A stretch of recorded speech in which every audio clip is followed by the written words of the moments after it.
Ya estamos en la disrupción con Cristian Ader. Cristian, ya ni te digo cómo estás porque va a ser mal.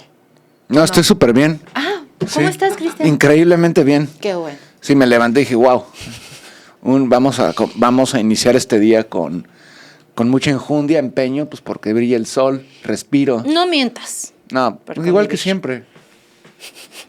¿Cómo? ¿Tú cómo estás? Bien. ¿Sí? Sí. ¿Tú, Román? Excelente. Todos estamos bien. Todos estamos bien. Increíble. Pero ¿De qué todo vamos a esto es hablar una hoy? ilusión. Ajá. Todo lo sólido se desvanece en el aire. ¿Lo notas? ¿Se está desvaneciendo? No, pues continuamos con la agresión en contra de Irán. Y ahora justamente como hemos visto en el escenario en el oeste asiático, la situación estratégica y táctica por parte del imperio cada vez es más insostenible. Los costos económicos, políticos, incluso humanos, aunque no les importe mucho a los estadounidenses, por supuesto, no les importa la agresión en contra de seres humanos, de civiles iraníes, no les interesa. Ni siquiera el costo de sus aliados, de sus marionetas en el Golfo, Bahrein, Qatar. Por cierto, ¿puedo hacer una... Puedes hacer lo que quieras, Cristian. Lo que quieras. Este es tu espacio, lo que quieras. Ok. Hoy en Cosmódromo empezaremos nuestra miniserie sobre los estados del Golfo para conocer a los vecinos, extraños vecinos de República Islámica de Irán al otro lado del Golfo Pérsico. Y comenzaremos con Bahrein, con Pero los Al dinos Jalifa. a qué hora, porque luego no te acuerdas ni a qué hora. 10 de la noche, hora del centro de México. Vale. Retornando a lo que mencionaba. Los costos políticos, económicos, incluso humanos para el imperio son muy altos. Incluso por sus mismas tropas, aunque no les importa mucho. Y ante esta situación, el cierre, no total, pero sí parcial del estrecho de Hormuz, total para las embarcaciones estadounidenses, ¿no?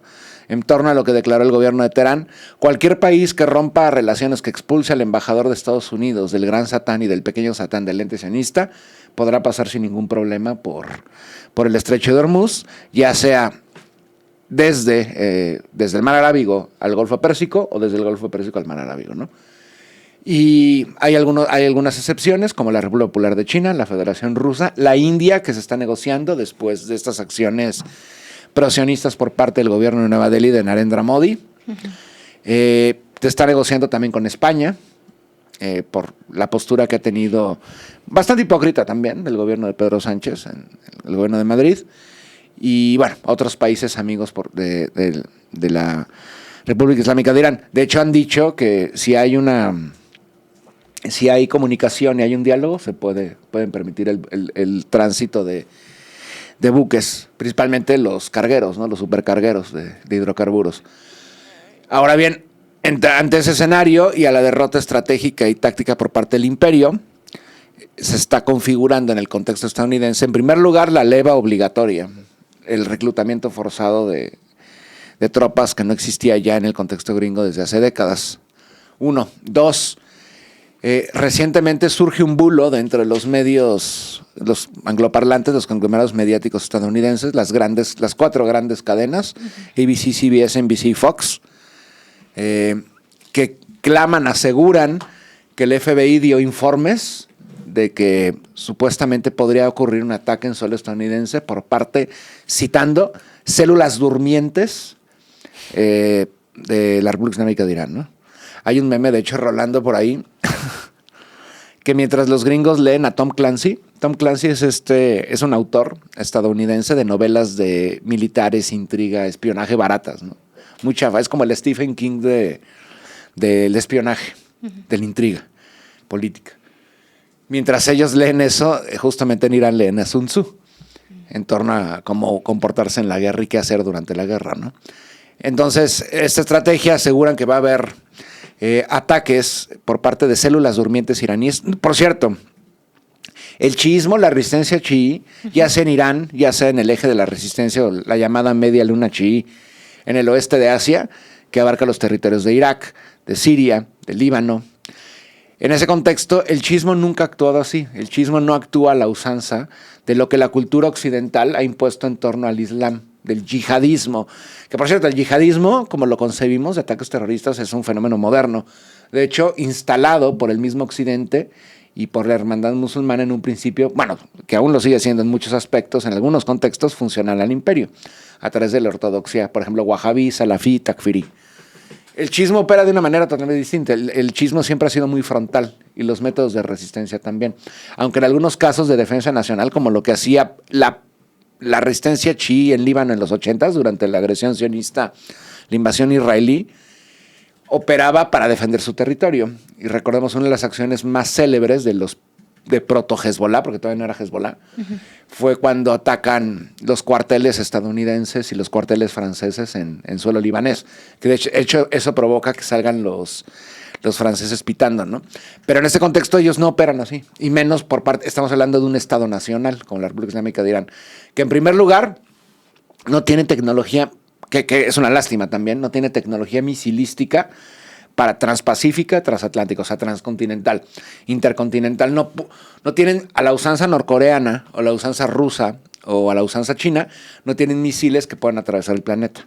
¿Me explico? Entonces, por eso tienen que desarrollar esta narrativa dentro de la estrategia de guerra cognitiva de ataques de bandera falsa. De hecho, es curioso, salió una nota que se habían robado 4 drones de instalaciones militares recientemente en suelo estadounidense. O sea, no sé si están viendo el ballet folclórico de las banderas falsas, ¿no? Y aseguran que podría ocurrir en California, además, ¿no?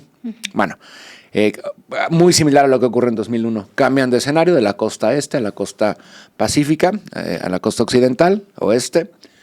Y ahora no buscan demonizar a grupos musulmanes suníes, sino concretamente a grupos chiíes, ¿no? Que de hecho, históricamente, el sunismo, por ejemplo, el takfirismo más bien, no podemos decir sunismo porque no podemos hablar de 1.000 millones de musulmanes. El takfirismo y el wahabismo, el salafismo funcional al imperio, lo han utilizado en contra de la República Islámica de Irán y en contra de cualquier forma de chiismo. Lo ocurrido en Siria es muy emblemático. Al-Qaeda, luego posteriormente años después Daesh, fueron creados por Occidente, por Estados Unidos. Al-Qaeda en los 80s y Daesh en la década del 2000, para justamente Al-Qaeda en un primer momento tratar de lo que va a hacer más tarde Al-Qaeda para expulsar a la Unión Soviética de Afganistán, ¿no? Y más tarde Daesh para sembrar el caos en un Irak y en una Siria ocupadas por el imperialismo estadounidense y como excusa primigenia para poder quedarse justamente en suelo ocupado de estos ambos países mesopotámicos, ¿no? Entonces, lo que están haciendo es, ante la incapacidad por parte de Washington de derrotar a la República Islámica de Irán, tienen que crear pues, un escenario de provocación, no de provocación, porque de hecho, si hay un ataque de la República Islámica de Irán, ese ataque sería legítimo, porque la agresión primigenia la comienza Estados Unidos y el ente sionista, en contra del territorio iraní, en contra de civiles, en contra de infraestructura. Entonces podría, ¿por qué no?, atacar suelo continental estadounidense y no sería una provocación, sería en torno a la guerra, algo legítimo y algo simétrico. Lamentablemente la República Islámica de Irán no cuenta con ese tipo de armamento, que sepamos. Entonces tienen que desarrollar esta estrategia. ¿Para qué?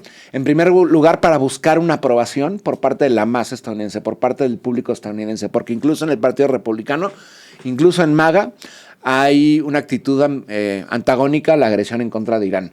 O sea, de hecho hay un sector importante en Estados Unidos, si es que podemos considerar las redes sociales para que muestren ciertas tendencias. Hay gente en Estados Unidos que clama por la victoria de Irán en contra del mismo imperio, ¿no? En contra de su mismo país. Y también saben que esto, por supuesto, es un refrito y saben perfectamente que también no sé si recuerdas el video del marín estadounidense que le rompen el brazo. Sí. Bueno, y dicen, no vamos a pelear guerras por los sionistas, ¿no? O sea, Estados Unidos se vuelve carne de cañón para que los sionistas realicen sus proyectos estratégicos de expansionistas en el oeste asiático. Entonces, para tratar de acabar con ese escenario adverso, esta propaganda de guerra y estas acciones encubiertas que probablemente hagan, porque es probable que ocurra, servirían para tratar de ganar la aprobación de un sector importante de la población estadounidense y también para elevar el nivel de agresión en contra de la República Islámica de Irán con estrategias que no ha utilizado Washington. En primer lugar, el despliegue de tropas, ¿no? Que sería un matadero espectacular por parte de Washington. O sea, me refiero, las tropas estadounidenses caerían como moscas en suelo iraní. Irán, a ver, sin exagerar, citando el caso de hace 2450 años, 2400 años, con Alejandro Magno, ¿no? Cuando Alejandro invade el territorio persa, jamás intentó pacificar todo el territorio persa. Él fue directo a Persépolis, que era la capital del Imperio Aqueménida. Quemaron Persépolis, hicieron que Darío saliera huyendo y luego lo fueron cazando por Asia Central, que de hecho no lo mata en sí las tropas griegas, lo matan, lo traicionan los propios altos mandos del ejército persa a Darío y luego le entregan el cuerpo a Alejandro. Alejandro jamás logró pacificar Persia, nunca logró subordinar Persia, fue autónoma. De hecho, por eso la capital de Alejandro está en Babilonia, no estaba en Persépolis. Bueno, además porque la quemó, ¿no? Entonces, ese escenario ocurriría exactamente igual, porque si nosotros vemos la geografía persa, inmediatamente al oeste tenemos los Montes Sagros, que son la frontera natural entre Irak e Irán, y también entre el oeste de Asia y el Jorasán. Luego tenemos más hacia el oriente otras montañas, el Köpek Dagh, que lo separa del contexto túrquico, mucho más ya en Asia Central. Luego hacia el norte tenemos el Elburz, otra cadena montañosa, y luego más hacia el norte el Caspio. Luego hacia el sur tenemos el desierto de Lut, y más hacia el sur tenemos ya la frontera pakistaní-afgana, donde ya empieza realmente a subir el territorio por el Hindu Kush y el Pamir y todas las cadenas que son pie del Himalaya, ¿no? Entonces, eso es Irán, una sociedad además que también ha cerrado filas por todas las acciones terroristas por parte de Washington. Washington buscaba el apoyo de kurdos y de azeríes y de baluches internos dentro de suelo iraní, y no lo lograron. Se ha cerrado filas en todos los sectores etnolingüísticos y religiosos incluso, ¿no? Incluso recientemente hubo una marcha de judíos iraníes en Teherán, porque pues también ellos se consideran, sí, por supuesto son judíos, pero somos iraníes, no estamos vinculados al sionismo, ¿no? Que de hecho también, digo, eso había que tomarlo con pinzas. Pero más allá de esto, ante ese escenario de adversidad, pues justamente buscan hacer una bandera falsa, ¿no? Y que de hecho también se empata ¿por qué California? ¿Por qué no la costa este nuevamente, no? La mayoría de los centros de poder político y económico se encuentran en la costa oriental. Claro, California es de las mayores economías dentro de Estados Unidos y a nivel mundial también, ¿no? Si California fuera un país independiente, sería creo que la quinta economía del mundo. Pero más allá de esto, ¿por qué no la costa oriental? Si empezamos a ver el escenario más allá de la región del oeste de Asia, incluso en nuestro contexto, las recientes agresiones en contra de diversos países de América Latina, incluyendo México, las provocaciones y la guerra de narrativas en contra del Estado mexicano, estoy seguro que recurrirían al comodín. ¿Qué comodín? Y también hay historia de esto. De hecho, desde la década del 2000, aseguran que hay presencia de Hezbollah en suelo mexicano desde el periodo de Felipe Calderón Hinojosa, y que están vinculadas con el narcotráfico. Van siguiendo más o menos por dónde irían. Uh-huh. Lo mismo han dicho en el contexto colombiano y demás, ¿no? Esta narrativa pantallidiotas que, pues, por supuesto, creen por completo las élites dominantes en cada país. Entonces, lo que intentan hacer, si conectamos la reciente reunión en el cónclave de Escudo de las Américas, con la estrategia invasión y ataque en contra de la República Islámica de Irán, ahí se conjugan dos escenarios de guerra que podrían ser utilizados para Washington para no nada más atacar a la República Islámica de Irán, lograr el despliegue de tropas, que no es aconsejable, pero incluso también el uso de armas nucleares tácticas, de las armas nucleares pequeñas, móviles, que un individuo podría mover, sino también una injerencia en contra de México para acabar los lazos con Hezbollah y los cárteles mexicanos, ¿no? Ese culebrón y esa estupidez desarrolla Washington, y ese legitimante podrían utilizar en contra, no nada más de Irán, sino también en contra de varios países de América Latina y, por supuesto, incluyendo México, ¿no? Y también ante el escenario que se avecina. ¿Qué escenario se avecina? Pues, por supuesto, aunque no lo cancelen el cártel del fútbol, la FIFA, en la Copa Mundial en estos tres países, en los países norteamericanos, en México, Estados Unidos y Canadá. Y ante ese escenario, y ante cómo se está empantanando Estados Unidos en esta agresión en contra de Irán, esto podría extenderse hasta mediados de año, ¿no? Cuando se realice la Copa del Mundo. Y recientemente esto se empata también con el proceso xenófobo, iranófobo, islamófobo por parte de Washington, que Donald Trump le dijo a la selección de Irán que claro, que pueden venir, pero pues no creo que sea aconsejable, ¿no? Porque su seguridad está en riesgo. A ese nivel llegamos, ¿no? Estamos peor que en Berlín, en los años 30, las Olimpiadas de Berlín, donde incluso, pues, a pesar de la animadversión de ciertos países, ante el futuro escenario bélico que se avecinaba, pues asistieron todos a Berlín, ¿no? Jesse Owens humillando a Hitler en el Estadio Olímpico de Berlín, y estamos peor que en ese momento, ¿no? Entonces, ese es el escenario en contra de Irán, pero también en contra de otros países como el nuestro. Cristian, a diferencia, por ejemplo, de lo de Irak hace unos años, la legitimización que busca, o no sé si la busca, porque explícitamente apenas mencionó que pues no hubo ninguna decisión de alguna institución, ni siquiera oficial, sino más bien de su yerno y otros cercanos. Jared Kushner. Para hacer esta invasión, ¿no? El propio The New York Times, quien ha sido también propagandista de tanto el imperio como también del ente sionista, ha publicado recientemente de todos los errores y que Trump habría subestimado a Irán. Es decir, sabemos que siempre ha sido así, pues que ha sido sistemático y que ha sido sistemática la falsedad y la búsqueda de argumentar a favor de estas invasiones ilegítimas. Pero ahora con estas expresiones, bueno, ¿podemos ver el video de Donald Trump pues admitiendo públicamente que no tuvo más que esta recomendación de su yerno para ahondar sobre esto? Vamos a verlo. The situation was very quickly approaching the point of no return, and the United States found it intolerable, in my opinion, based on what Steve and Jared and Pete and others were telling me, Marco, so involved, that I thought that they were going to attack us. I thought they would, if we didn't do this at the time we did it, I think they had in mind to attack us. And ¿Esto cómo se toma también públicamente? Yo creo, a ver, en primera yo creo que miente, totalmente. No podría hacer estas acciones sin el apoyo de un sector importante del complejo militarista estadounidense. O sea, no puedes movilizar. Obviamente el Pentágono, a todas las agencias estadounidenses, la NSA, la Agencia Central de Inteligencia, incluso internamente el Buró Federal de Investigación, todos acuerdan atacar a la República. A ver, hay como esta idea, y sigue permeando bastante, de que es Trump y que es Netanyahu. Y Netanyahu, ¿no? No es Trump nada más, es todo Estados Unidos. Es Estados Unidos en el Estado Nacional estadounidense. Estamos hablando de una plutocracia militarista que pues, puede accionar sin ningún problema aunque no haya aprobación del Congreso. No necesitan eso. Porque realmente los intereses de la plutocracia estadounidense van más allá de cualquier simulación de democracia, bueno, de democracia entre comillas, ¿no? De plutocracia. No, o sea, no es nada más Trump. Esto también está tratando de salirse del problema en que se metió. Que hubo una subestimación de Irán, sí, sin duda alguna lo hubo. Que es una agresión que no nada más sirve, sí, hay también otro mito, ¿no? De que nada más sirve al sionismo. No, también le sirve a Estados Unidos, por supuesto. Han añorado esto desde 1979. No es que nada más llegue el sionismo y por el poder de chantaje que tienen sobre todo este sujeto, primordialmente por la criminalidad que arrastra y abusos que arrastra, pero también hay un convencimiento por parte de la cúpula estadounidense de atacar a la República Islámica de Irán, porque es el último eslabón que falta en su control total del oeste de Asia. Casi total, porque también faltaría Yemen y los grupos de resistencia en Líbano, Siria e Irak, ¿no? Pero bueno, como Estado Nacional es el único que queda y que hace resistencia.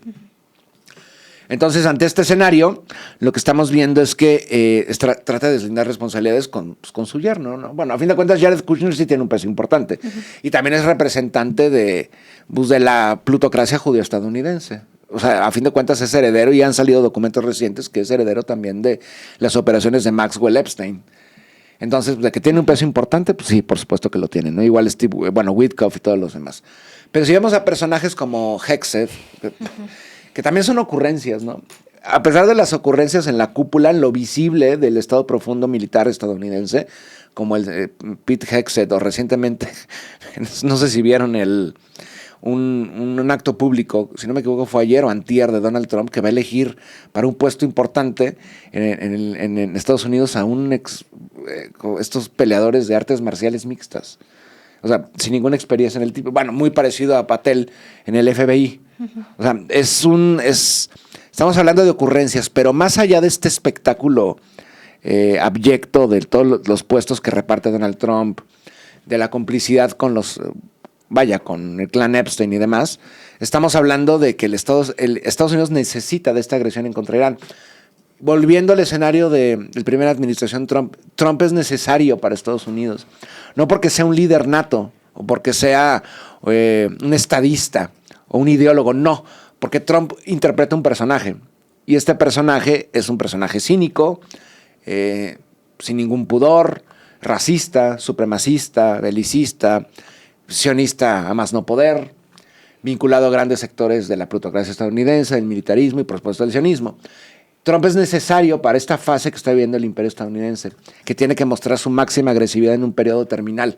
Perdón, Cristian, pero por ejemplo estas declaraciones que dejan en evidencia que no hay un respaldo, o sea, ya nos dices, miente, porque claro que hay un respaldo y Claro, él solamente es el títere que acciona. ¿Cómo mueves a toda una flota de la Armada estadounidense? Pues es imposible. Claro, pero que por hay lo que respaldo. iniciabas diciendo sobre estos posibles ataques de bandera falsa, ¿no necesitan, o sea, esta legitimidad de alguna manera y que estas enunciaciones de Trump podrían entorpecer eso? ¿O sí tiene que ser esta especie de personaje tan torpe también en sus declaraciones y tan entrar en un discurso irreal, ilógico, ridículo, pues? Hay como...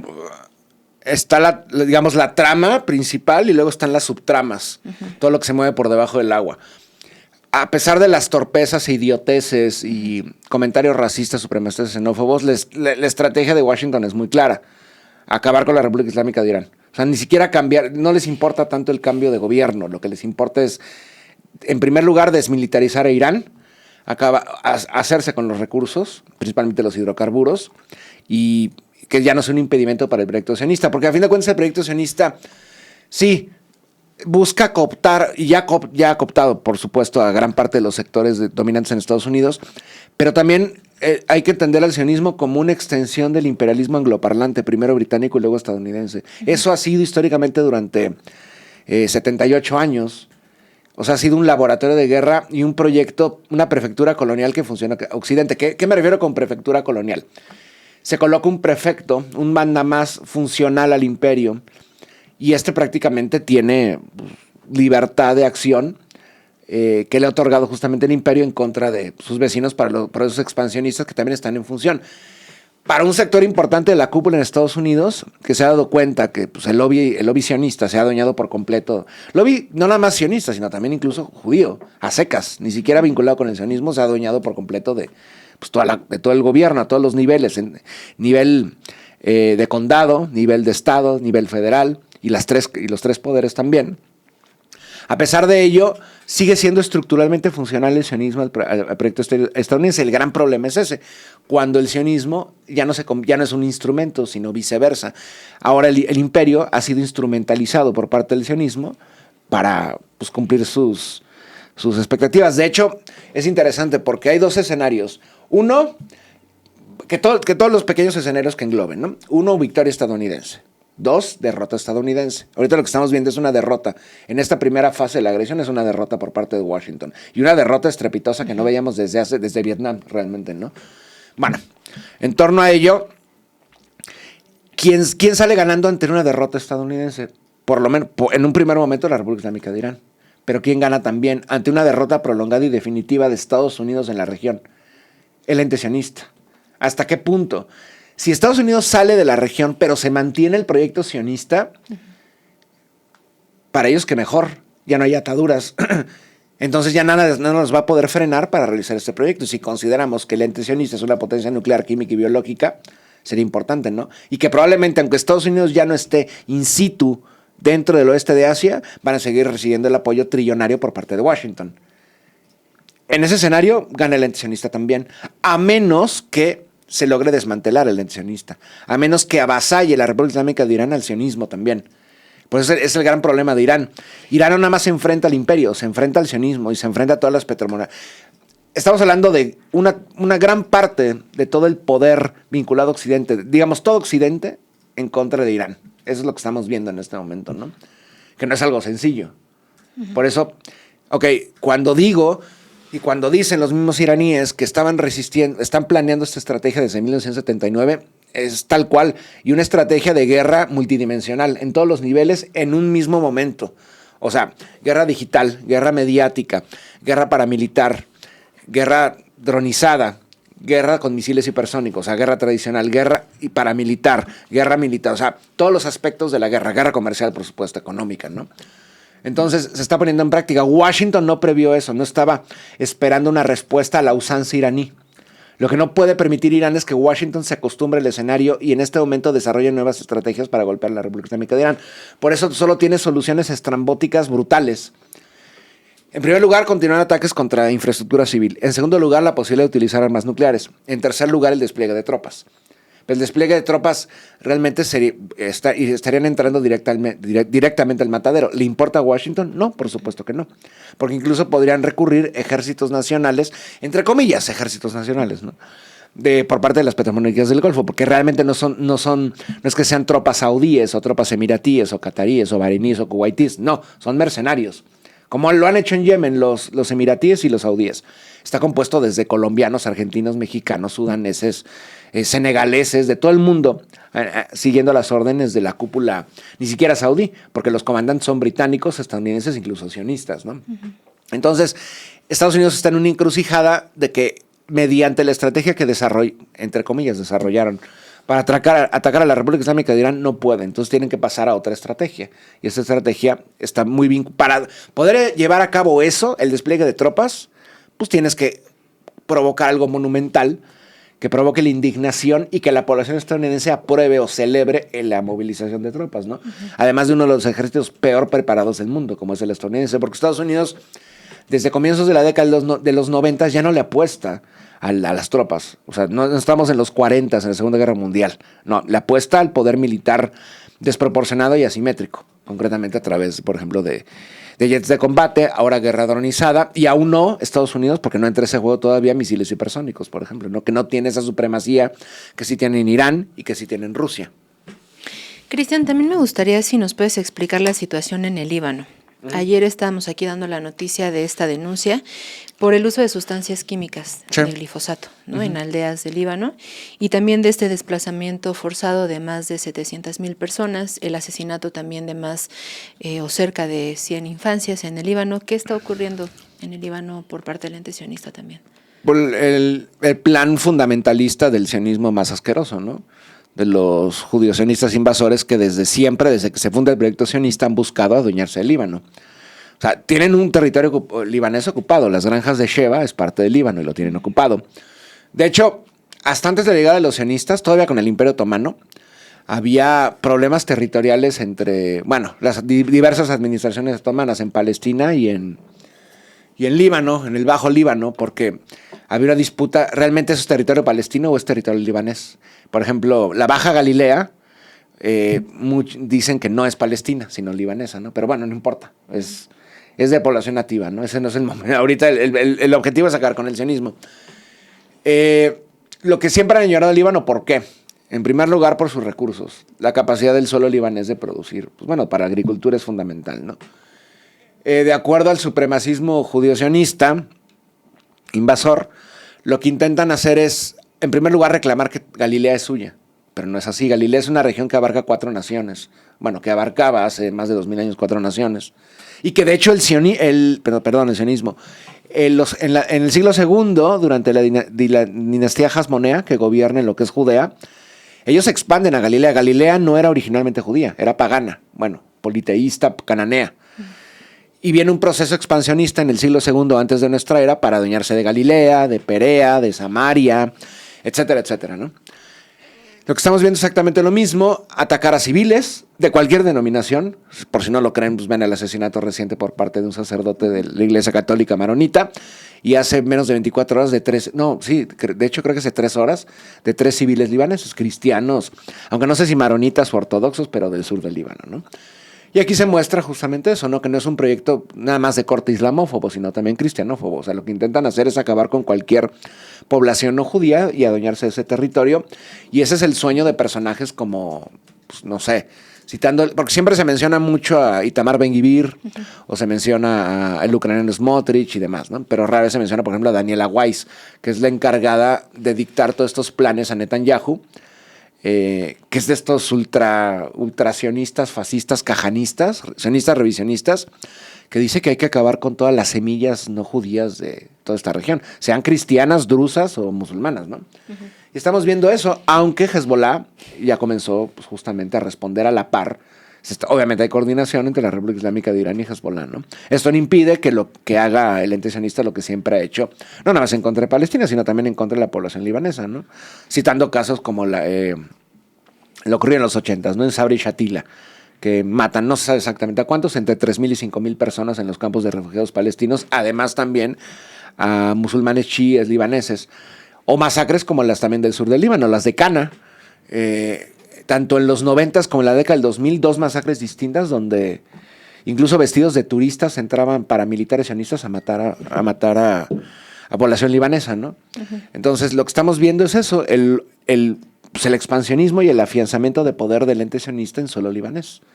En la parte baja del Líbano, pero también en la capital. O sea, en el centro del país, en la costa, en el suelo de Beirut, donde también ya están destruyendo no nada más los bastiones de Hezbollah que aseguran allá en el sur y en el oriente de la capital, sino también en barrios de tradición cristiana, ¿no? Mar Micael y demás, ¿no? Entonces, es eso, no es nada más una agresión en contra de Irán, aprovechando el escenario en contra de Irán, pues está el despliegue de tropas por parte del ente sionista que continúan asesinando libaneses, pero también continúan asesinando población palestina gazatí. O sea, recientemente hubo otro ataque en contra de Gaza. Uh-huh. Ayer, no les recomiendo ver las imágenes porque son dantescas, pero atacaron, literalmente bombardearon las tiendas de campaña de población desplazada en Gaza, ¿no? A este nivel estamos hablando. Entonces... Y también Cisjordania, ¿no? Sí, y Cisjordania, bueno, sí, cualquier escenario. Cisjordania, digamos el frente el frente oriental, que es Cisjordania, el frente norteño, que es el libanés, y el frente occidental, que es Gaza, ¿no? Y además, por supuesto, la agresión conjunta con el imperio en contra de la República Islámica de Irán. O sea, y todavía tienen uno de los últimos recientes comentarios de Itamar Ben-Gvir fue que están rompiendo los acuerdos de Ginebra. Todos se atreven a decir eso, ¿no? Son los enemigos de la humanidad, por eso celebramos, bueno, yo en mi caso, yo celebro la respuesta legítima por parte de la República Islámica de Irán, porque no solo es a favor del pueblo iraní, sino a favor de todos estos 3 pueblos que acabo de mencionar, ¿no? El palestino gazatí, el palestino cisjordano y el pueblo libanés, y además sirios, iraquíes, que han sido vejados históricamente desde 1948 por el proyecto colonial sionista y genocidio israelí. Uh-huh. Entonces... De hecho, sí, por más de que intente hacer el Estado profundo estadounidense un ataque de bandera falsa, que ni tan profundo, porque si ya entra el FBI se destaca porque son bastante patéticos en sus planes para realizar este tipo de operaciones. Generalmente quien las realiza es la CIA, solo que la CIA no tiene mucha poder de acción en suelo estadounidense y reservan las acciones de la CIA para que se hagan en el exterior. Entonces, en torno a esto, a pesar de que sería un ataque obviamente orquestado desde dentro, una bandera falsa, sin duda alguna, si Irán atacara a Estados Unidos, estaría en su legítimo derecho de hacerlo, ¿no? Claro. Lamentablemente no cuentan con la tecnología para realizarlo. Decían, bueno, es que tienen submarinos y demás, sí, pero no tienen la capacidad de recorrer todo el mundo, los submarinos. No así la flota iraní, pero la flota iraní sería atacada, obviamente, inmediatamente salga del Golfo Pérsico, ¿no? Uh-huh. Entonces, ese es el escenario, digamos, dentro de Estados Unidos y en contra de la República Islámica de Irán. Cristian, Irán históricamente ha defendido, como ya nos has dicho, a Palestina y el territorio. ¿El potencial triunfo de Irán también implicaría un cese al genocidio? ¿O esto ya está completamente separado? Es que es muy difícil porque, a ver, triunfa Irán, sale Estados Unidos, se queda solo, entre comillas, el ente sionista, que no se va a quedar solo porque va a seguir recibiendo apoyo logístico, tecnológico, monetario, capital por parte del imperio y además también de los países europeos. Si llega a triunfar Irán y hay un repliegue de Estados Unidos, porque lo repito, lo que hemos visto últimamente en la disrupción, en Retrovisor, en Cosmódromo también lo he hecho, es que mostrar que si hay una contracción del imperio, se están replegando a América. Uh-huh. Pero no dejan todo el control, sin control. No es que dejen hay un caos, obviamente, ¿no? Uh-huh. Pero este caos, esta entropía, está muy vinculada a lo que hace al control estratégico de Washington a distancia. Pero en el caso de que haya un triunfo iraní, que se replegue totalmente el imperio, aunque siga apoyando a distancia al ente sionista, tendría que haber la disrupción, por parte de otras potencias que apoyen el proyecto de Irán de desanglificar el oeste de Asia. Uh-huh. Todavía no desionizar, y me refiero concretamente a la Federación Rusa o la República Popular de China, para que en ese vacío de poder tomen el control de la región y comiencen a pacificar la región y pongan a raya al ente sionista o contribuyen al desmantelamiento del ente sionista. Por parte de Moscú es muy difícil porque sabemos el poder que tiene el obisionista dentro de todas las esferas de poder dentro de la Unión de la Federación Rusa. Uh-huh. incluso dentro del mismo Kremlin. O sea, los lazos que tiene Putin con judíos sionistas con doble nacionalidad, tanto rusa y sionista, pues es muy evidente, ¿no? Pero por parte de China no, creo que China, y más en este momento, creo que sí tenía un rol ideal de pacificar la región. No sé si desmantelaría el proyecto sionista, no lo creo, pero por lo menos retornaría a las fronteras del 67 a Palestina, sin duda alguna, ¿no? Uh-huh. Eso podría ser un motivo, pero estamos muy lejos de ese escenario todavía, no podemos... Que yo no me pondría a hacer justamente todas esas ecuaciones. Ahorita lo fundamental es que la República Islámica de Irán resista al embate imperialista y que empantane, y ese empantanamiento por parte del imperio le aseste golpes que lo expulsen por lo menos durante 50 años del oeste de Asia, o por lo menos de la región de la frontera oeste de Asia, centro de Asia, ¿no? Lo que es, obviamente, la República Islámica de Irán, ¿no? Uh-huh. Y de hecho también llama la atención cómo paulatina, si ustedes ven las redes sociales, concretamente X, cómo el estadounidense promedio y el europeo, incluso también el latinoamericano, debe de ser así, están descubriendo Irán. O sea, están descubriendo lo que hay en Irán, no entienden, porque les han vendido una idea de Irán totalmente antagónica. De pronto descubren que Teherán es una megalópolis espectacular. Andaba viendo un video porque ponían fotos del estrecho de Hormuz. Y de pronto decían, no, estaría increíble crear unos resorts, así, unos chalets. Muy a lo sensacionista además, ¿no? Pero la gente no entiende lo que es Irán. Y sí, es interesante, ¿no? Porque por eso es tan maleable los públicos y las masas en Estados Unidos y en Europa, que además se dicen epicentro de la civilización occidental, aunque esto es una disputa porque yo no creo que esté una civilización occidental. Y hay un desconocimiento tan profundo sobre Irán, bueno, sobre en general de cualquier país islámico y sobre cualquier país no blanco, supremacista o eurodescendiente, ¿no? Pero están en shock porque no entienden cómo, en primer lugar también por la resistencia militar iraní, ¿no? Que, pues, digo, quien no haya celebrado los misiles entrando a Tel Aviv, pues bueno, en fin. Pero también por las características tan sui generis de lo que es la cultura iraní. Muy distinta al resto de las culturas islámicas, muy iraní, muy persa. Desde la paciencia hasta la educación, el nivel de educación que tienen las mujeres, los puestos que tienen las mujeres, que hay judíos en Irán, que hay zoroastristas aún en Irán, cristianos ni se diga, que hay un sector importante de la población, de la cúpula incluso iraní, de ascendencia armenia. Es muy interesante, ¿no? Este descubrimiento que hacen. Digo, no es que llegue a ser iranofilia, ¿no? Pero de hecho sí hay iranofílicos, yo lo diría sin duda alguna, ¿no? Porque también la cultura iraní es apasionante y estamos hablando de una continuidad de 5,000 años, cosas que solo te puede dar, no sé, la China, por ejemplo, ¿no? O Egipto, o Irak, o Mesoamérica, incluyendo México, o los países andinos, ¿no? Mientras tanto, es interesante cómo una sociedad advenediza como la gringa se da cuenta de que Irán no es cualquier país. Y lo ha notado no necesariamente por buenas cosas, sino porque obviamente están resistiendo una agresión por parte de su país, por parte del imperio. Uh-huh. Bueno, aunque también, por ejemplo, lo que dices de Latinoamérica o de acá, todo el desconocimiento es por parte de esta sistemática campaña para desconocerlo y lo que conocemos, conocerlo mal sobre Irán. Sí, claro, y también contribuyen las mismas élites, ¿no? Las mismas élites nacionales en América Latina. Uh-huh. O sea, lo primero que hacen los gobiernos afines postrados al imperio, desde, no sé, el psicótico Milei hasta el nazi Cast, como lo hará, por supuesto. Que te quiero preguntar de eso ahorita. Pero ¿quieres que vayamos a un corte para hablar de lo que está pasando en Chile? Pero te interrumpí. Ya se me olvidó. No, me van a decir. Te vengaste de lo que siempre hago. De lo que siempre haces sistemáticamente. No, simplemente decir que gran parte de la actitud negativa, perversa, racista, supremacista que hay en contra de América Latina tiene mucho que ver con las élites funcionales al imperio que controlan las naciones de América Latina. Si vemos la oposición en México y un sector, de hecho, de la clase dominante, notaremos la repulsión que sienten a lo mexicano como tal, ¿no? Uh-huh. No a lo mexicano en el sentido de nuestro pasado, nuestros sabores, nuestros colores, no, sino a las clases populares en resistencia en México. O sea, hay una animadversión a eso, ¿no? Uh-huh. Y recientemente también se han destrampado por completo, destrumpado, de hecho sería el verbo adecuado, porque abiertamente son cada vez más racistas, más supremacistas, repudian el pasado originario, se mete en esta narrativa hispanocentrista de los vinimos a civilizar, no deberían dejar votar a la gente de clase trabajadora, cosas así, ¿no? Uh-huh. Ellos mismos hacen el juego por parte del imperio, por eso lo que siempre hemos mencionado, ¿no? El primer personaje, cualquiera, en redes sociales, en un programa de televisión, en cualquier conglomerado mediático, que diga que tiene que haber una intervención, por parte del Imperio de México, tiene que ser detenido y enjuiciado, porque es traición a la patria, ¿no? Vamos a un corte y regresamos. ¡Salud! Ay, muchas gracias. ¿Vamos a un corte? Están hablando muy bien de mí por el momento. Obviamente. Aquí en los comentarios todos. Ah, bueno, sí, por supuesto, Obvio. ¿no? Ellos son mi gente, nuestra gente. Vamos a un corte porque te quiero preguntar sobre Cast. Ya estamos de regreso en la noticiera.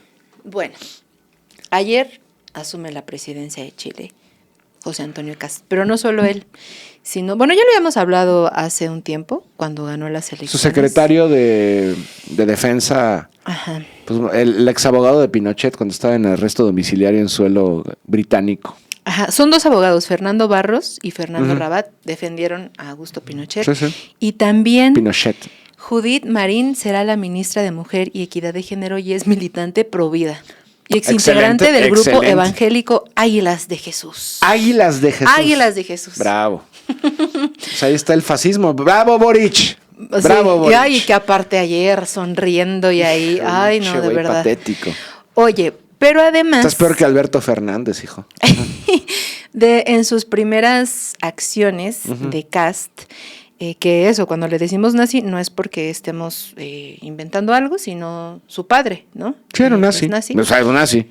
Y también hoy anuncia la construcción de barreras físicas, un muro en la frontera de Bolivia como parte de su estrategia para contener el ingreso. Mencionando también que el norte de Chile es robado a Bolivia. A ver, cuéntanos qué está pasando en Chile. O sea, ¿por qué estamos viendo estas imágenes de un pinochetista regresando al Pues poder? porque el ¿Qué pinochetismo nunca se fue. O sea, el carácter supremacista de extrema derecha prusiano que existe en suelo chileno siempre ha estado así. Y porque también un sector de la población, bueno, por muchos motivos, ¿no? Un sector de la población no tiene memoria. Un sector de la población es ultraconservador. Para que te gobierne un nazi tienes que tener una población cercana a esos, ¿no? Y porque también Boric, pues obviamente, de alguna manera muchos dirán, es el voto de castigo. Bueno, ok, con un nazi, estamos viendo pues un país, iba a decir muy complejo, pero no es muy complejo, es un país ultraconservador, un país con una población, sectores importantes muy temerosos, muy funcionales al ultraconservadurismo, a los sectores de la plutocracia chilena, vinculados a sectores estratégicos, como previamente entronizaron un personaje como Piñera, por ejemplo, ¿no? Del poder mediático, cercanos al cobre. Vaya, una sociedad muy distinta, a pesar, bueno, también está en América Latina, pero es una sociedad muy distinta a la mexicana. Un país que un sector importante también es supremacista e incluso racista, ¿no? Lo que han hecho en contra de los mapuches, etcétera, etcétera. No, también, no sé si al mismo grado que lo argentino al otro lado de los Andes, pero algo muy parecido también. Sociedades muy, sí, tal cual, muy conservadoras, que pues literalmente votan un personaje que es un vástago de un nazi, tal cual. O sea, un sujeto que además estuvo vinculado a dictadura. Supuestamente hay acusaciones de que estuvo involucrado en tortura. O sea, en actos de tortura presente incluso. Hay una crónica que lo pueden buscar, no es problema, no la van a hallar muy fácil. Hay a un sujeto que le están sacando los ojos con una cuchara y estaban estos personajes ahí presentes. No recuerdo si el padre o la porquería esta, ¿no? Pero pues ahí está, ¿no? O sea, es el nuevo gobierno de Chile y lo peor de todo es que en este momento prácticamente toda la costa occidental de Sudamérica está controlada por Estados Unidos. Argentina, Chile, Bolivia, que aparte es interesante, ¿no? Porque son de derechas ambos. Rodrigo Paz de derechas, ciudadano español además, ¿no? Que ni siquiera es boliviano. Y va justo a hacer esta medida, Antonio Cast, en contra de otro gobierno de derechas. Muy parecido a lo que ocurría en los 70s entre Argentina y Chile. Se reunieron Videla y Pinochet, pero había una animadversión brutal. Y principalmente porque Chile pues, era un títere del Imperio Británico de Estados Unidos. Aunque también Argentina solamente de Estados Unidos. Cuando es la guerra de Malvinas, pues Chile permitió la agresión en contra de Argentina, ¿no? Pues realmente ni a quién irle, porque eran dos juntas fascistas, golpistas, ¿no?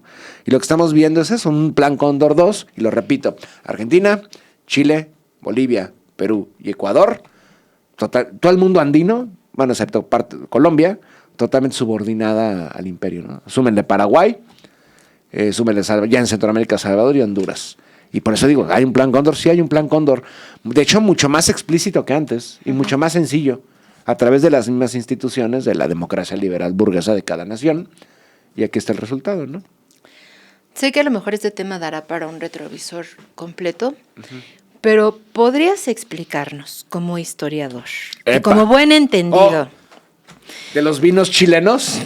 Pues no sé si... Un excelente... Yo no bebo, por cierto, pero dicen que son muy buenos, ¿no? Yo no sé. A mí se me hace bastante snuff. Que lo hacen así. Mira.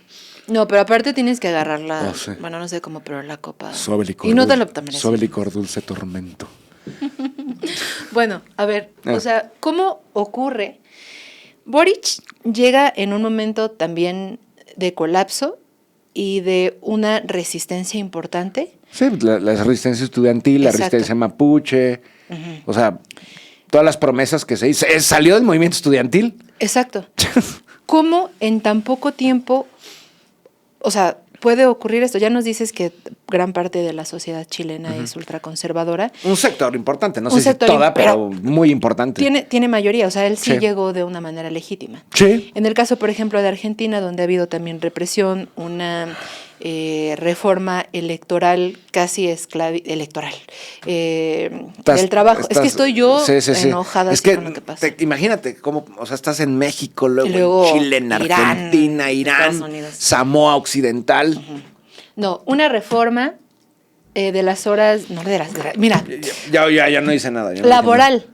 Laboral. Es que esto me pasa, ¿sabes qué? Porque hace rato me burlé de Rubén Moreira, que dijo dictadura, algo así, dictadura. ¿Cómo? Dictadura. Es que Dictadura. Moreira... Y entonces me burlé de Moreira, él y ya recuerden estoy que es trabándome. gallego, es de ascendencia gallega, dictadura. Bueno, Y ya no me recuerden, vuelvo ¿y a cómo va burlar. su negocio de gelatinas de los Moreira? ¿Sigue el Pues negocio no de lo gelatinas? sé, hoy andan ahí votando, pero de la reforma laboral en Argentina. Ajá. Contra todos los derechos, el también quitar esta parte a la salud. Sí. O sea, el ser ultraconservador o un país ultraconservador tarde o temprano atenta contra los derechos y la vida de las personas. Claro. Entonces, ¿cómo puede sostenerse en América Latina, que también hemos hablado ampliamente de toda la historia de resistencia y que una de las, tal vez, cuestiones definitorias de Latinoamérica ha sido la resistencia continua hacia el imperio y hacia la derecha? ¿Por qué ocurre?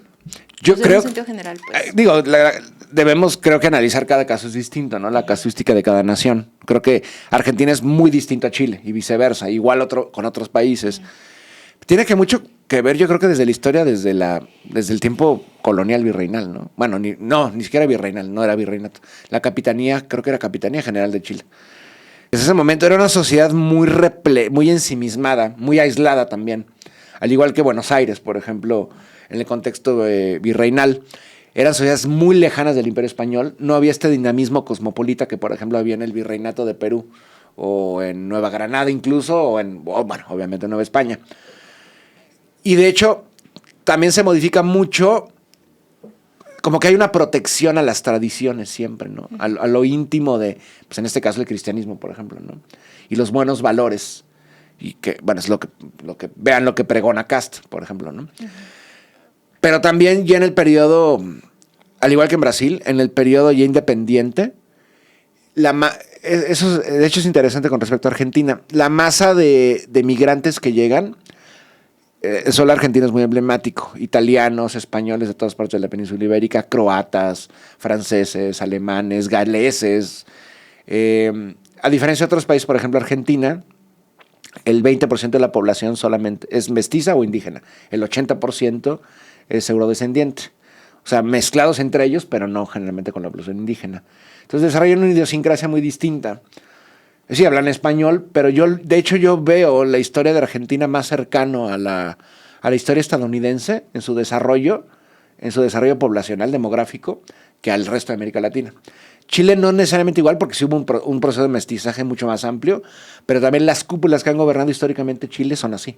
O sea, eurodescendientes, bueno, incluso pues también muy emblemático, al igual que en Argentina, ¿no? Pues, con colonias de nazis. O sea, hay hasta películas sobre el tema. O sea, colonias de nazis en Chile y en Argentina y criminales de guerra nazis refugiados, ¿no? Pues entre ellos también, por supuesto, el padre de Antonio Castro, ¿no? No es la primera vez. Entonces yo creo que también hasta lo podemos ver. Por eso fue tan importante Allende, porque causa una disrupción que, sí, por supuesto, alteró a la Agencia Central de Inteligencia, a Henry Kissinger y demás, pero también alteró un sector importante de la sociedad chilena, de la vela perpetua chilena, ¿no? O sea, es una cofradía católica ahí podrida, instalada en Chile desde hace Siglos, ni siquiera años, siglos. Y yo creo que este hombre pues conoce perfectamente cómo se desarrolla la sociedad chilena y se va a aprovechar de ello. Al igual que un Bolsonaro en Brasil. Bolsonaro no le está hablando en un primer momento, que es interesante, ¿no? Bolsonaro no le hablaba en un primer momento a la gente en las favelas, le hablaba a las clases dominantes las burguesías de Sao Paulo, de Río de Janeiro, de Belo Horizonte, Porto Alegre, las grandes metrópolis urbanas, ¿no? Las zonas urbanas de Brasil, pero también a los grandes terratenientes, a esos que permiten que la Amazonía sea arrasada, a esos que todavía añoran el esclavismo, que a diferencia de otros países, en Brasil continúa hasta comienzos del siglo XX, incluso la segregación. Muy a la usanza estadounidense, sí, terminó la segregación y la esclavitud, pero continúan en Estados Unidos las leyes Jim Crow, y concretamente, justamente en Brasil, exactamente lo mismo, ¿no? Entonces son sociedades en Sudamérica muy similares, aunque más radicales que lo que ocurre con la plutocracia eurodescendiente criolla en México. Son sociedades que cualquier intento de cambiar el status quo o algo novedoso o algo distinto lo van a considerar una agresión a sus tradiciones. Y ahí tenemos el caso de esto. Es la reacción por parte del Chile profundo, no el pinochetismo que nunca se fue. O sea, un pinochetismo vinculado a los sectores de la plutocracia chilena, vinculados también a las multinacionales estadounidenses, ¿no? Primero el cobre, ahora es el litio, también la posición estratégica de Chile, también el territorio que tienen en la Antártida, lo mismo que Argentina, etcétera, ¿no? Y así creo que, bueno, en el caso chileno creo que es así, creo que en el caso más hacia el norte, en Perú, en Bolivia, en Ecuador, creo que son casos distintos. Ahí hay la dinámica es distinta, porque estamos hablando de grandes poblaciones indígenas y mestizas. Pero pues, simplemente eso, ¿no? Chile se desarrolló en el siglo XIX y XX a través de injusticias. Robarle más de la mitad, gran parte de su territorio a Bolivia, dejarla sin mar a Bolivia, ¿no? Y son heridas que nunca se han sanado, ni peor aún, llega este sujeto, les va a meter una barda. También ver qué va a ocurrir, porque Chile también se mueve por la migración, por inmigrantes bolivianos, inmigrantes peruanos, hasta haitianos. Hay una carga importante de haitianos en Chile. Y también llamar la atención, al igual que el caso, lo que hemos mencionado de Bukele o de Asfura en Honduras y en suelo salvadoreño. También en suelo chileno hay la mayor comunidad palestina en Latinoamérica está en Chile, son más de 500,000 de personas. Por eso pues, hay un equipo de fútbol que se llama Palestino y el Club Palestino, etcétera, ¿no? Pero un sector de esa comunidad palestina pues, es cercana también a Castro. Porque llevan más de un siglo. Antes de la fundación del ente sionista, muchos de ellos llegaron, muchos de ellos cristianos palestinos.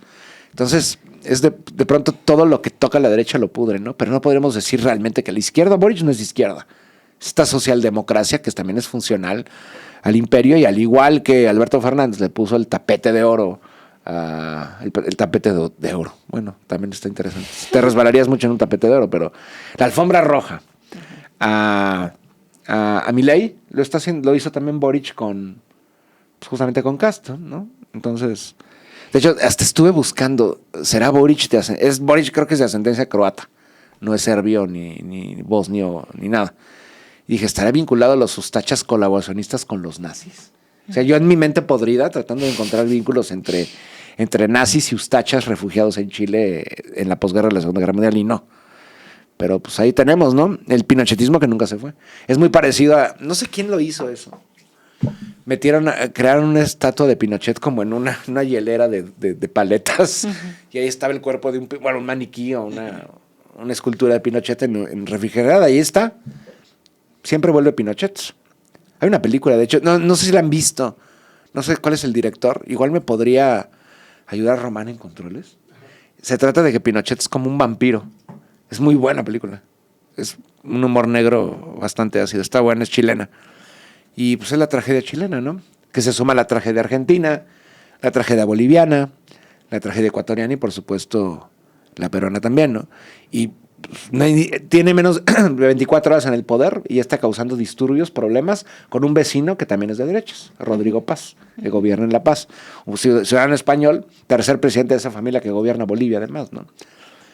Pues así está Sudamérica. La Sudamérica cercana al Plan Cóndor 2, filial y subordinada de los gringos. Esa es el Conde. ¿Y está todavía en... ¿Acaba de salir? No. Yo la vi en estas películas gratuitas de internet. No usen traten de no usar estos servicios de streaming, que además apoyan al sionismo y son carísimos, se ofrecen muy pocas opciones Sí, también. nunca están. No. Oye, a ver, ya finalmente, para ya pasar a los comentarios. Otra película muy buena. A ver. Estaría bien hacer como algún Cine día un debate. retrovisor, un cine debate. Hay una gran cinta chilena, es un documental, se llama Algo de la Luz, y se trata de que hay uno de los telescopios más grandes del mundo, Sí. y que mientras están investigando el cielo, hay mujeres que están en el desierto del buscando- Atacama buscando restos de sus Desaparecidos. de sus por el desaparecidos durante la machetismo. dictadura, ¿no? Yo sí la he visto, pero no me acuerdo ahora. Es muy buena ¿Tratado de la película. luz? Algo de la Luz. Creo que es tratado. Chile, Luz. A ver, vamos a ver. Si Sí, nos saben sale. ustedes también, díganos. Nostalgia de la Luz. Ah. Gran película. El director se llama Patricio Guzmán. Se la recomiendo muchísimo. En fin, eso es. Pues, así tenemos más que hablar, ¿no? El expansionismo gringo se afianza en Sudamérica. A ver, ya por último, porque no me quiero quedar con esa duda. No te quedes con las dudas. Boric, ¿crees que haya llegado realmente, genuinamente de izquierda y que su descomposición fue ya en el gobierno? No, yo creo que ya desde antes lo era. Yo Entonces creo- fue un Sí, es lo que impostor. Sí, o bueno, impostor obviamente, ¿no? No, yo creo que es una forma de disidencia controlada. Es una oposición controlada, que también es como exprimirle demasiado, porque realmente si entras a jugar el juego institucional de la democracia liberal, pues te expones a esto. Y también la democracia liberal y al mismo tiempo el imperio, el sistema no te permiten entrar si no les eres medianamente funcional. Pero es que parece que hay entonces dos caminos y que Latinoamérica en general va en este camino de la democracia liberal y los otros quienes han resistido, bueno, Venezuela ahora está. Es que ese es el camino. Cuba no estaría en ese camino, No. hemos hablado de Nicaragua.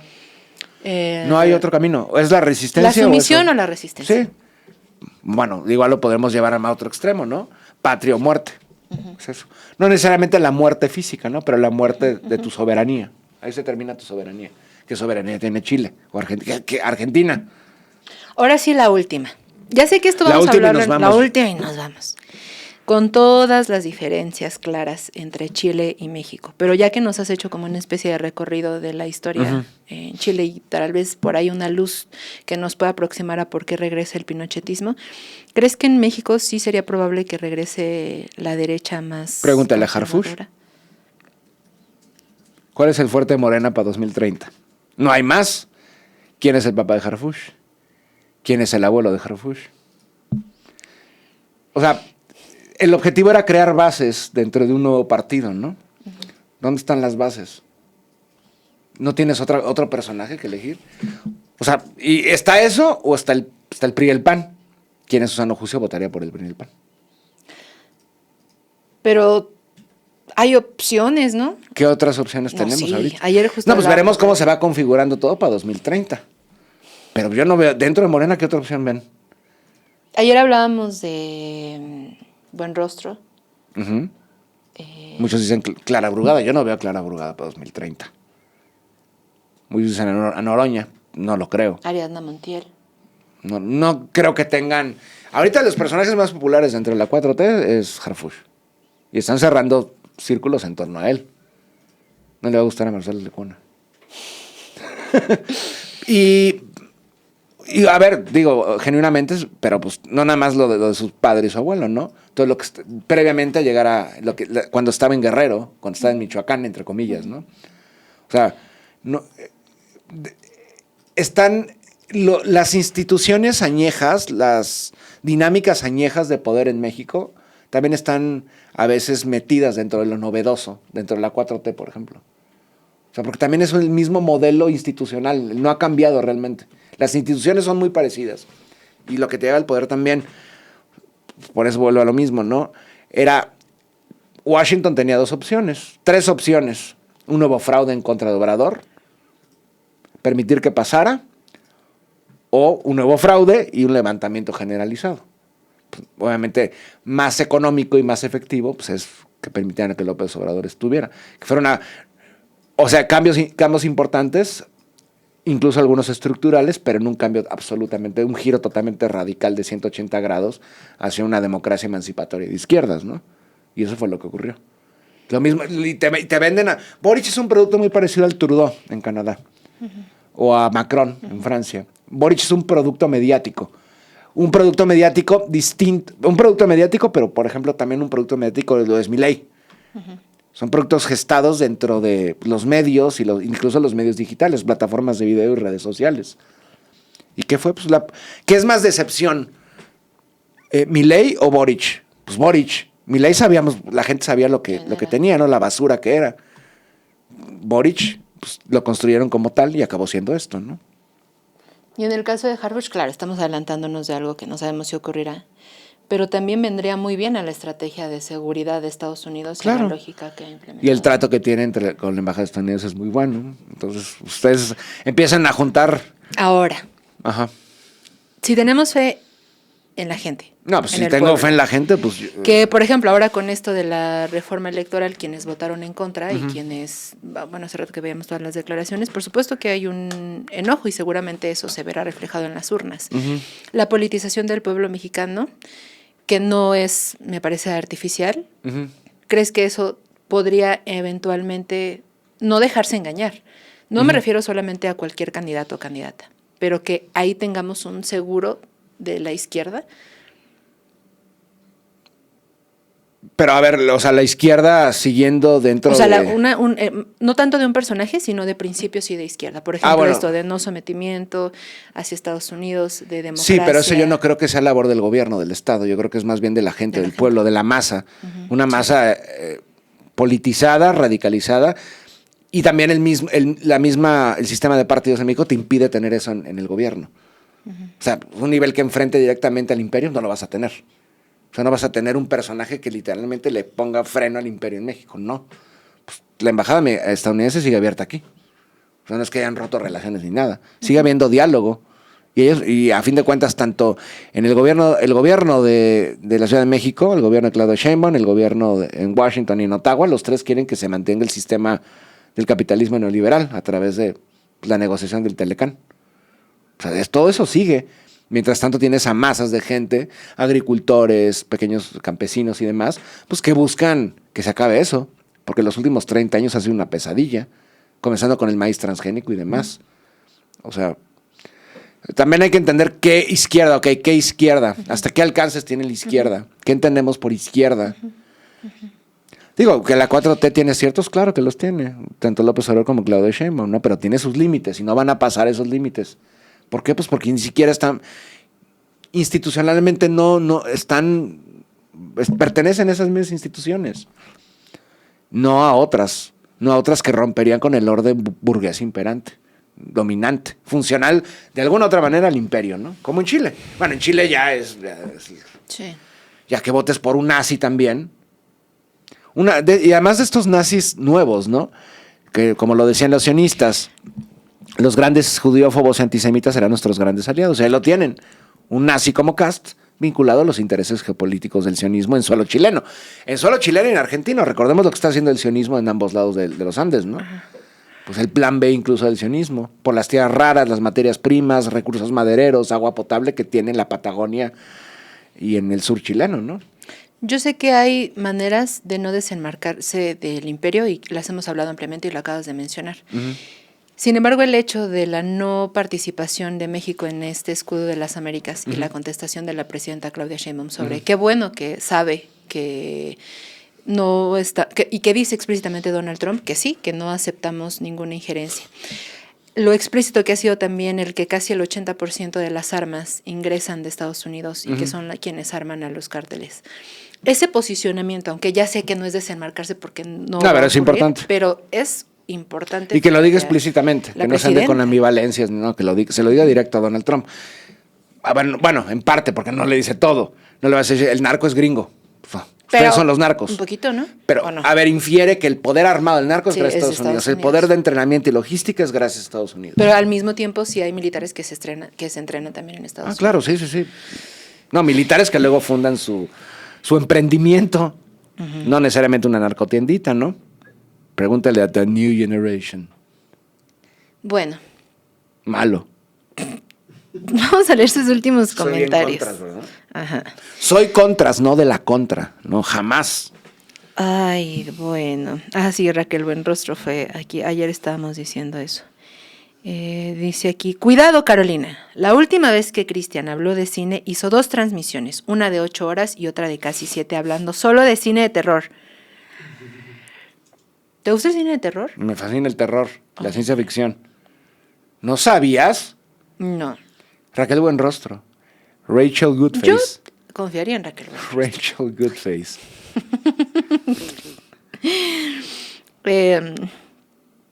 Bueno, dice acá,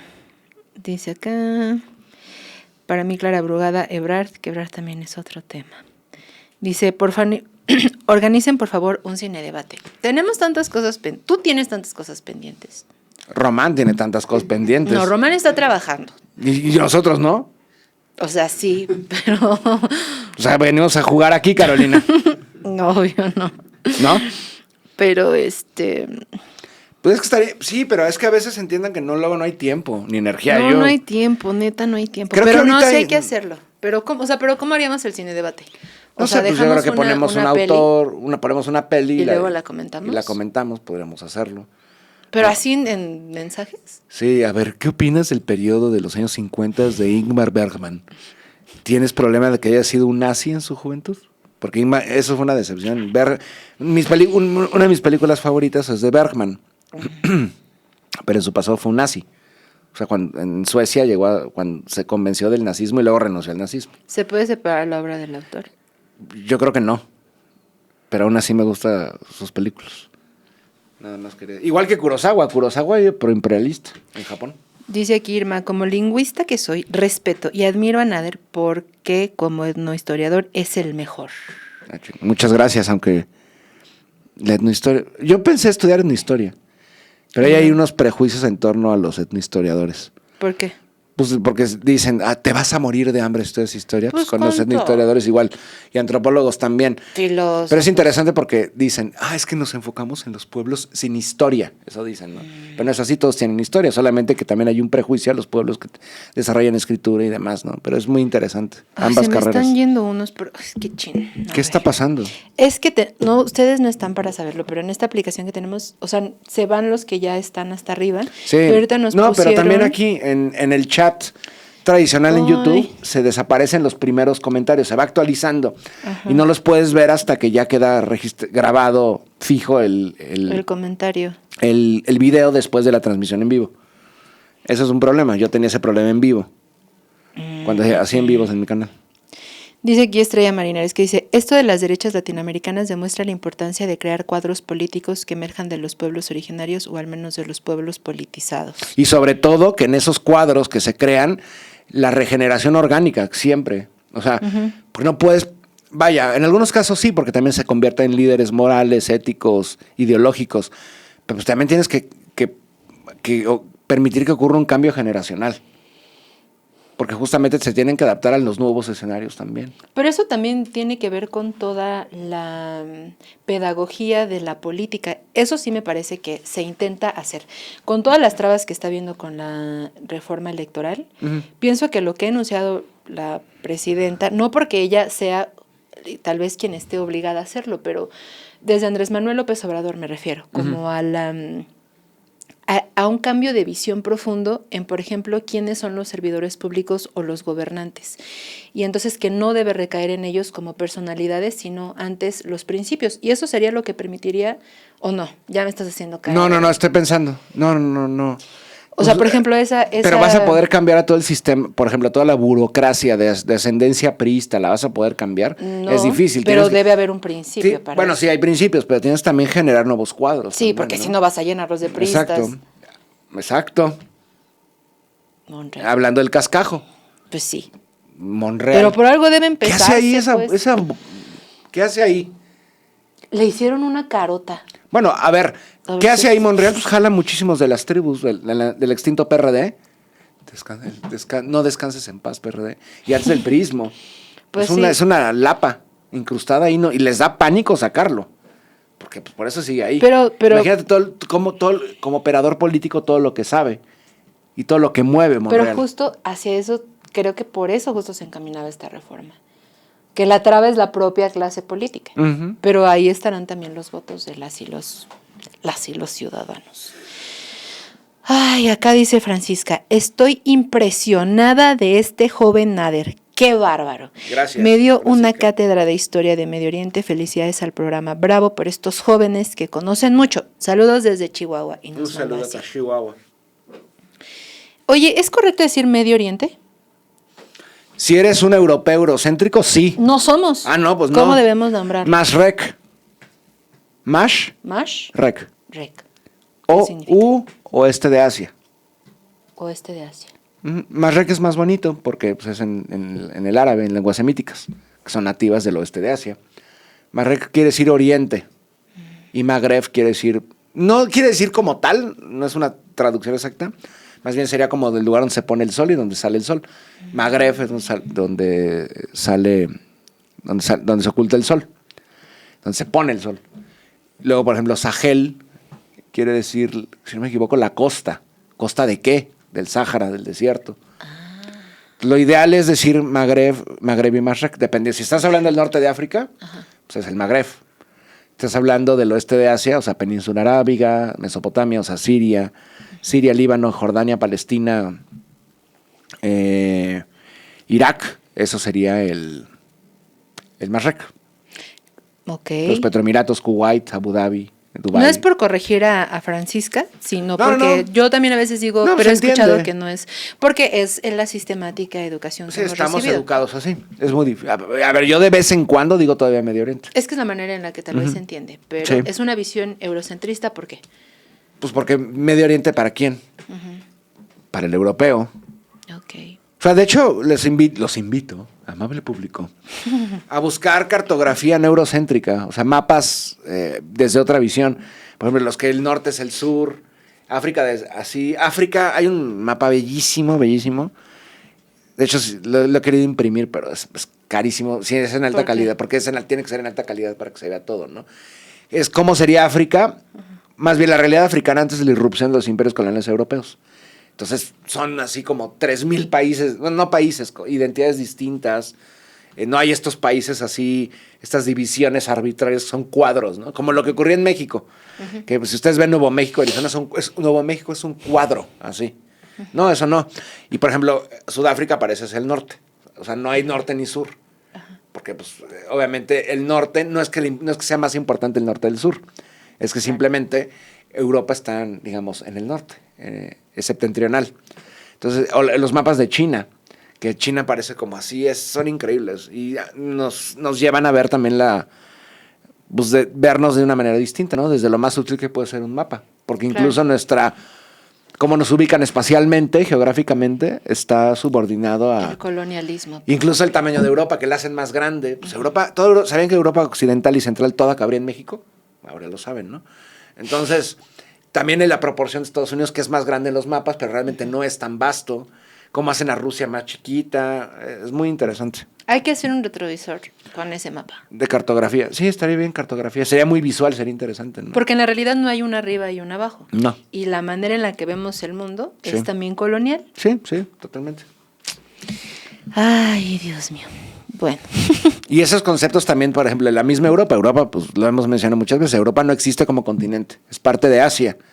Y esa idea de Asia, África y Europa, no es originalmente griega, porque ya los persas y egipcios ya empezaron a concebir así, pero pues es justamente los griegos en el centro, en la zona templada, templanza de sus sentimientos, era lo que era el determinismo geográfico. Y luego ya al norte, los bárbaros, los tracios, los ilirios, los celtas y demás, ¿no? Y hacia el sur, lo caliente, Egipto, los bárbaros viejos, los bárbaros sabios, pero el exceso, la ibris, las adicciones y demás, los persas igual, ¿no? Entonces, pues esos prejuicios vienen, o sea, el etnocentrismo no comenzó en Occidente. Occidente no es la primera idea etnocéntrica. Los griegos eran etnocentristas, los persas también, en menor grado, pero lo eran. Los egipcios ni se diga, los mexicas lo eran también. Pues el pueblo elegido de Huitzilopochtli. Y los sionistas ni se digan, ¿no? O sea, porque ahí conjugan el supremacismo religioso con el supremacismo incluso cientificista, igual que los gringos o los imperios coloniales europeos. Recuerda que si quieres ver más contenido como este, sintoniza de lunes a viernes la noticiera a las 11 de la mañana por Chamuco Media.